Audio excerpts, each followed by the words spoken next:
Dim the lights and lean in. Imagine stepping into a medieval town at sunrise. Bread ovens waking up, church bells yawn-ringing, and a sweet, spicy haze curling over the streets. That smell isn't just breakfast.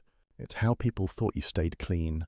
In the next few minutes, you'll hear why fresh linen mattered more than soap, why bathhouses served herbal broth like you were steeping yourself for supper, and why nobles walked around with tiny metal scent bombs on their belts. Stay to the end for the strangest one, the clean floor that wasn't clean at all. Quick reality check. Medieval hygiene wasn't about killing germs. No one knew about microbes. It was about managing smell, sweat, and appearance, and keeping the body's inner balance in tune with the season. Looking clean, smelling right, and following accepted rituals often outranked scrubbing with water. With that in mind, let's walk through 5 habits that made sense then and feel weird now. If you picture daily hot showers, erase it. In much of Europe, ordinary people leaned on linen undergarments called shifts or chemises for their baseline cleanliness. The logic was simple and oddly practical. Fine linen wicks oils and sweat off the skin, change the linen, launder it hard, and you've pulled the grime away without soaking yourself. People wore a base layer of linen against the skin. It absorbed sweat, sebum, and dust. You could swap it out daily or several times a week, then boil and beat it with ash or lye. The skin stayed comparatively dry. Full-body bathing took infrastructure tubs, fuel, labor to heat water, privacy. Linen was the everyday hack. Physicians also warned that hot baths opened the pores and let in dangerous airs. Dry skin under clean linen felt safer. Think of it like a low-tech, moisture-wicking base layer you can wash aggressively while sparing your skin from harsh soaps. Picture close shots of white linen being wrung out, steam rising, a fresh shift pulled over the head, a basin with ash soap waiting. When people did bathe, many went public. Bathhouses, nicknamed stews in England, were social spaces where you soaked in warm herbal infusions. Rosemary, chamomile, mint, bay. Think teapot, but you're the tea. Water was scented or steeped with herbs, wine vinegar, or even a splash of wine. The goal was comfort, aroma, and balance, not sterilization. Attendants kept the temperature cozy and refilled pitchers. The vibe was half spa, half living room. Benches, wooden tubs, trays of bread and ale, conversation rolling like steam. Families, travellers, and guildmates might share the room at different times. Etiquette rules existed. So did city ordinances trying to keep things respectable. During epidemics or moral crackdowns, authorities shuttered bathhouses, worried that warm air invited bad airs or that crowds spread trouble. Bath culture rose and fell with public health fears more than with fashion. Imagine a timbered room, mist in the air, bundles of herbs hanging to dry, ladles pouring scented water, a sandglass timing the soak. Here's the one I teased. The freshly strewn floor. Great halls and chambers were scattered with rushes, long marsh grasses, and aromatic herbs like sweet woodruff, lavender, mint, or meadowsweet. From a distance, it looked and smelled like spring indoors. Underfoot, the story could change. The layer softened steps, masked odors, and lent the room a green perfume. In theory, you replaced it regularly. In practice, rushes sometimes stayed too long. Food crumbs, hair, mud, and the life of the household sifted down and composted. Fresh herbs on top, rot stew below. Some conscientious households changed rushes often, others didn't. Yet the custom signaled hospitality, seasonality, and status. A good scatter showed care. It also shows how medieval cleanliness aimed at sensation management, perfume and texture over microbe removal. Visualize layered floors, a top veil of flowers, then peel back to reveal seeds, crumbs, and pins. A servant rolling up mats of rush to carry away. Medieval mouths weren't simply a disaster.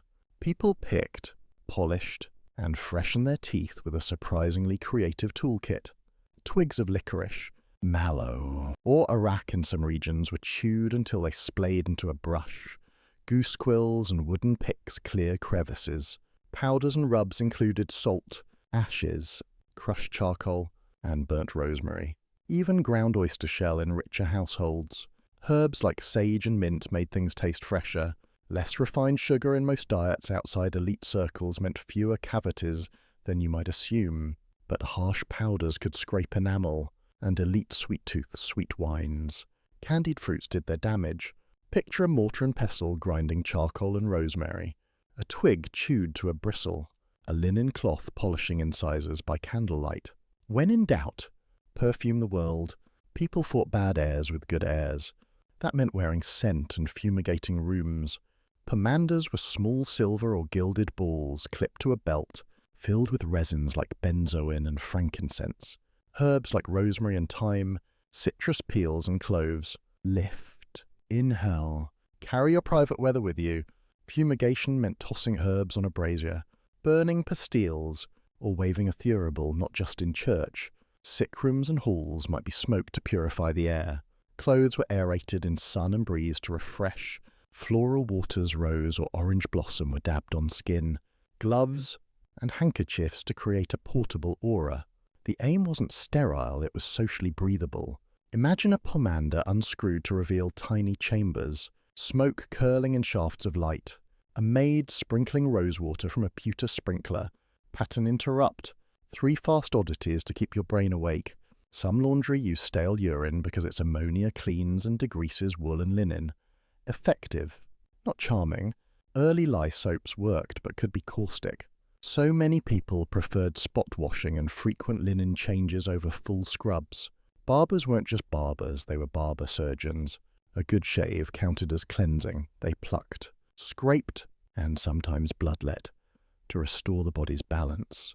They were wrong about miasma causing disease, but right that ventilation, sunlight, and changing textiles improved comfort and odour. Bathhouses gave warmth and community. Overcrowding brought risk. Abrasive tooth powders brightened smiles, but sometimes eroded them, and those strewn herbs were great theatre with mixed results. The oddness of it all becomes less odd if you remember the tools they had. No taps, scarce fuel, heavy labour to heat water, fragile health systems, and a medical worldview built on airs, humours, and seasons. Within those constraints, linen was elegant, scent was strategy, rituals of bathing, fumigating, changing, combing were a kind of public relations for the body. To help you picture it, let the colour story shift with the habit. Warm ambers for cleanliness as comfort, cool blues for nighttime washing, fresh greens for strewing herbs, pale shafts of light for smoke and scent. Let sound do its part. Low hearth crackle, water ladles, linen ringing, distant bells. Use a brief beat drop when you reveal the dirty underlayer beneath the flowers, or the urine laundry fact give the audience a small jolt to reset attention. Texture shots sell the period, linen fibre macro, pomander interiors, herb bundles, chew stick bristles, tally marks on a bathhouse wall, zoom in on the economics. Heating water took firewood or coal, both costly, a tub was bulky, privacy scarce. Changing linen was cheap and scalable. One skilled washer could launder for many. City councils oscillated sometimes, promoting bathhouses for public order and warmth, then shutting them during plague for fear of contagion. The strewn floor system also reflected labour realities. Replacing rushes meant carting, cutting, hauling, and disposal. Doing it often signalled wealth. The scent habit crossed social ranks. Nobles wore pomanders. Artisans burned herbs. Even rural households sun-baked bedding and beat dust from clothes because fresh air was a free disinfectant they could understand without a microscope. Now put yourself in a medieval morning routine. You wake to cold air, pull on clean linen, tie laces, rinse your mouth with a sage or salt infusion, massage gums with a cloth. Chew a twig to a bristle and work between teeth. You rub a little rosewater on your wrists or your cap. You pin a small pomander to your belt if you have one. If you're prosperous, you visit the bathhouse on market day. A soak, a scrub by an attendant with scented cloths, a shared loaf, a cup of ale. Back home, you sweep the rushes toward the threshold. Someone promises fresh cuttings after noon. The house smells of mint and wood smoke. You are, by your community's standard, clean. The gap between then and now is mostly invisible technology and germ theory. running water, cheap soap, soft toothbrushes, fluoride, ventilation systems, toilets that whisk waste away. These change the definition of clean from performance to prevention. But human instincts persist. We still curate scent, stage interiors, and choose textiles that make bodies feel presentable. We still prefer rituals that look and smell reassuring. Even when the science says a quieter habit works better, if you want a mental image for each habit as a scene, a washerwoman wringing steaming linen by a doorway, a bathhouse attendant stirring a tub with a bundle of rosemary, a lord's hall lit by afternoon sun as fresh rushes tumble from a basket, a boy polishing his teeth with a soot-dark cloth and grinning at his reflection in a pewter plate, a city street where smoke from a brazier carries clove and orange to mask the tannery downwind. None of these people think they are strange. They are normal inside their century. So medieval clean wasn't our clean. It was a choreography of fabrics, fragrance, and ritual. Tuned to the fears and physics of its age, it bounced modesty and show, economy and comfort, community and caution, if you found a bit of yourself in the linen, the scented glove, or the love of a good hot soak, even if the tub is a modern shower. That's history doing its gentlest work, reminding us that people have always tried to feel human in whatever world they inherited. If you enjoyed this dive, drop your favourite weird habit in the comments, and if you're watching while doing laundry, congratulations, you're already more medieval than you thought.